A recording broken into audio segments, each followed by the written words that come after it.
This is problem 5.8 on page 246. We're supposed to locate the centroid of the plane areas that are shown in this particular area. Looks something like this. We've got an XY axis and the figure is superimposed on those axes. Let me put the figure in a different color because I'm going to break up the composite figure into two separate shapes. There's basically a half circle. It's one of the shapes. And then there is a square taken out of that half circle. Like, well, that doesn't look much like a square, but it's supposed to be. That's better. And that square measures 20 inches on one side, while, well, it's not a square actually, it's a rectangle. I just noted the other dimension. I thought it was a square. Anyway, the radius of the half circle is 38 inches, and then the height of the square in here is 16 inches.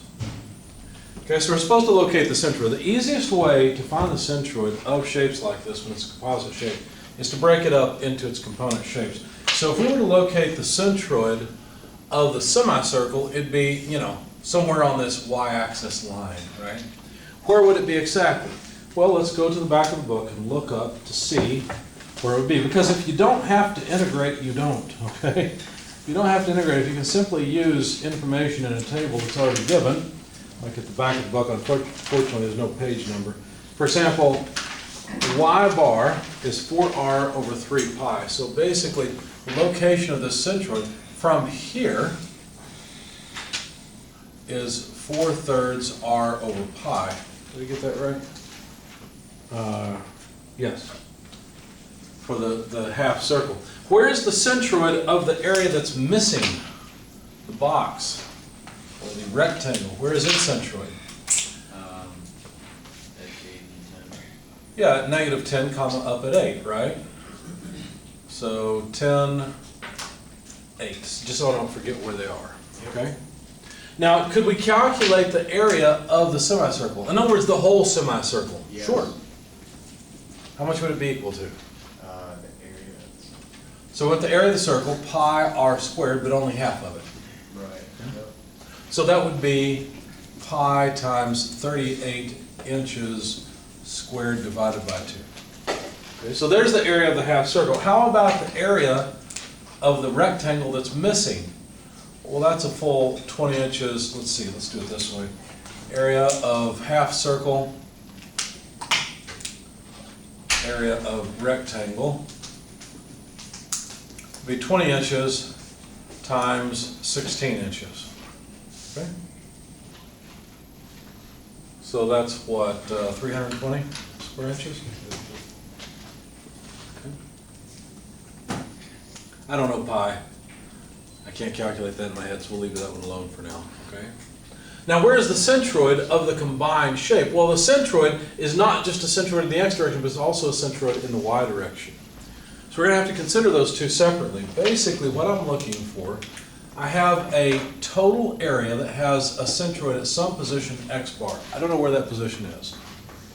Well, I know it's over here somewhere, right? So what I'm going to do is realize that that combined area must balance out with the two other areas separately. In other words, I know that the centroid of the area of the circle is just x center there, which is 0. In other words, the centroid of the half circle lies on the y-axis. And then I need to add to that the area of the rectangle times its, I shouldn't use that terminology, its centroidal location, xr, right?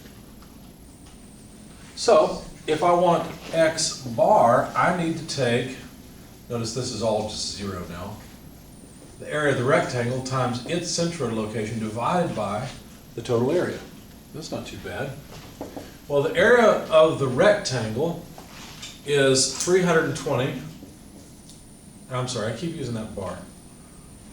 320 square inches. The location of the centroid of that rectangle is at x equal to -10. Do you see that? Because the x-axis begins here at x equals 0. So the position is at -10 inches. Divide that by the total area. What is the total area?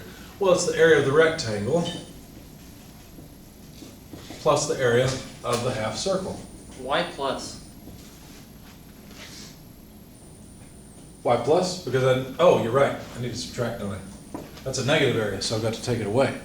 Negative, You're or negative area of the rectangle, right? You're right. What am I doing? I'm not thinking. Yeah, you're right. So subtract the area of the rectangle from the positive area. And also I made another mistake. This should be minus. Because the area of the rectangle itself is a negative thing, right? The position is still -10, but that should make X bar come out negative. Otherwise it will come out positive a moment ago. Okay? And wouldn't that make Let's see, the- so that's yeah, right wouldn't that there. make that negative as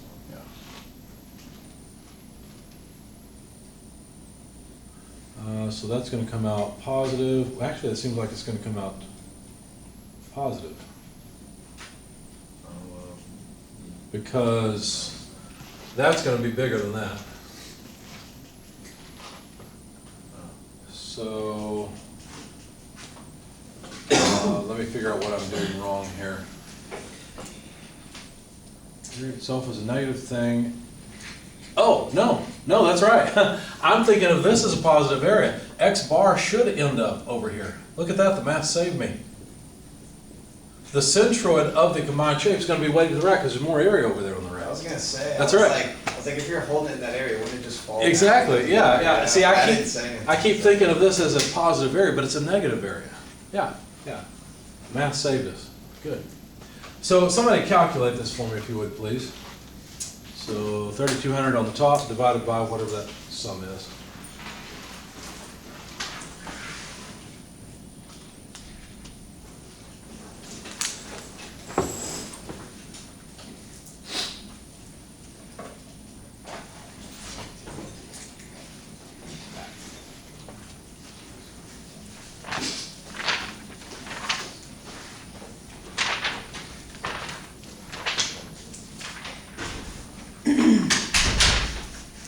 Anybody have a number?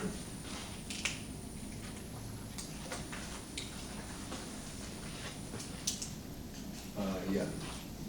-12.29. Should be positive. Has to be positive because negative times negative is positive, and this is going to be smaller than that.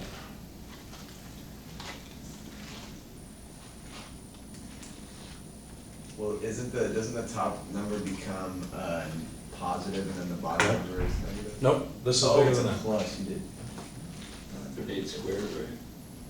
Oh, thank you. You guys are keeping me honest today. It was pi over 2r squared, right?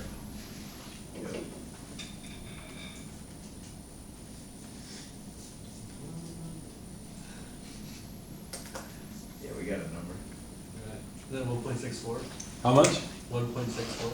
That's 1.64 inches. Yep. Seems reasonable to me. I didn't expect it to be far off the centroid, or the centroid of the half circle. Because there's so much more area in the half circle. Okay? I see frowns. Any questions? Okay. Are we done? No, we're not done. Why? We've only found the balance point this way. Think about this sideways. What's the balance point on the y-axis? We have to locate that as well. So all we've found so far is that x bar is equal to 1.64 inches. Now we have to find y bar. Now, let's think ahead and see if we can figure out the balance point more reasonably. If the balance point was here, if it's just a half circle and we remove some material from here, is the balance point going to move up or move down? Move. And we're looking at the balance point this way. On what point is it trying to balance, like up and down, right? Well, don't think about it like taking this and turning it 90 degrees. Okay, so act like gravity's acting down this way. Then where do you have to put your finger along here in order to balance it? Is it going to be at the centroid of the original half circle, below that point, or above that point? Well, we removed material from this side of it, didn't we? So is the balance point going to move that way? Okay, so it's going to be above. So if we get a number that is less than that, whatever that is. Let's figure it out. 4/3 R is 38 inches divided by pi. What is 4 times 38 over 3? Anybody have that? Unless it's I irrational. have a quick question. Go ahead. Sorry, I'm still confused on what it, on how it's balancing. Think about it this way. Here's one shape. Okay. We found the balance point. If gravity's acting down this way, we gotta put our finger right here. Yeah, Here's our finger. yeah. If instead we're looking at the shape like this, now where do we have to put our finger in order to balance it? That's what we're looking at, okay? We're finding the centroid this way and this way. 4 times 38 divided by 3 is 50.6 repeating. Over pi, because I didn't want to put the pi in it, okay? All right, so if we find a y bar less than whatever that number is, we know we've made a mistake. That'll hopefully keep me a little bit straighter here. So how does the equation change? Well, it won't change a whole lot, really. It's really the same thing, it's just in the y direction. Let me show you, let me write it down so you can see how it goes. So y bar is going to be the location of the actual centroid in this direction. Y bar, not y prime. And I will need to take the circular area times the location of the centroid on the y-axis of the circular area minus the rectangular area times the location of the centroid of the rectangle in the y direction. Okay? So to make sure we're all on the same page, how much is the area of the circular section, or not circular? Well, It's pi times 30. it's that, right? And how about the area of the rectangle? What's the same as it was before, -320, right? So that's all the same. So when we start plugging in numbers, some of it's the same as what we plugged in before. Now we got to be careful. I went ahead and subtracted the moment of this area, so I've already taken the -320 into account, you see. But when I calculate the total area, it will be exactly as it was before.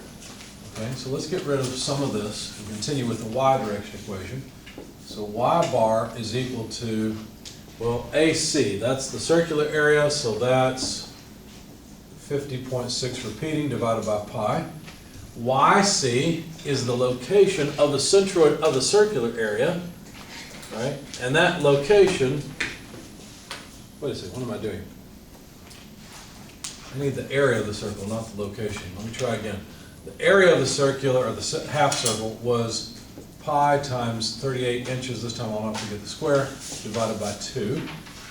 So there's the circular area, just like it was before, right there. And then we need the location of that centroid. That was the 50.6 repeating over pi. One of the reasons I didn't include the pi is because I knew it was going to cancel.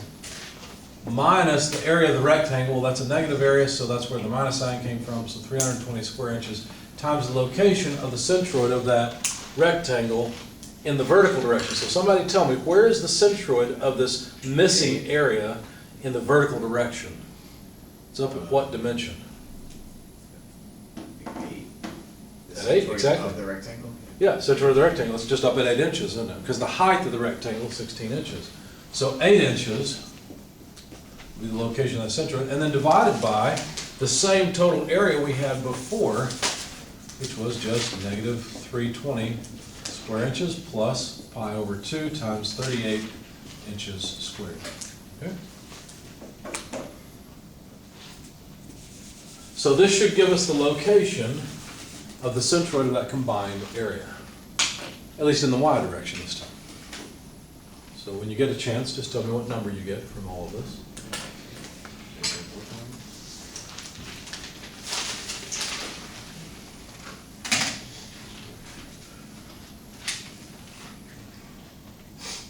And that is a square, let's not forget that.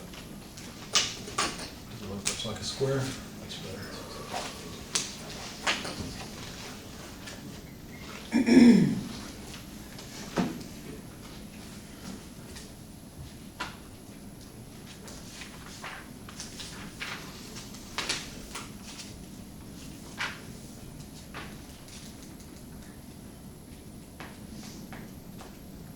17.48, or 0.44. 13.44, 17.44. 17.44. What is this number? When we take 50.6 repeating divided by pi, what does it come out to?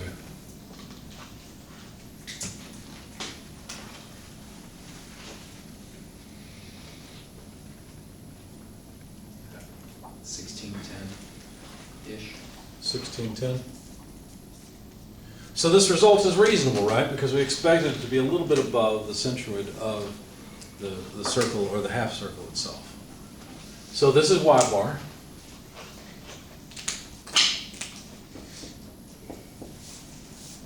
And this is x bar. We've located the centroid of the combined shape, or the half circle with a bite out of it, so to speak. Okay. Any questions, comments? That one was good. Good. I could use your help, obviously. Thank you.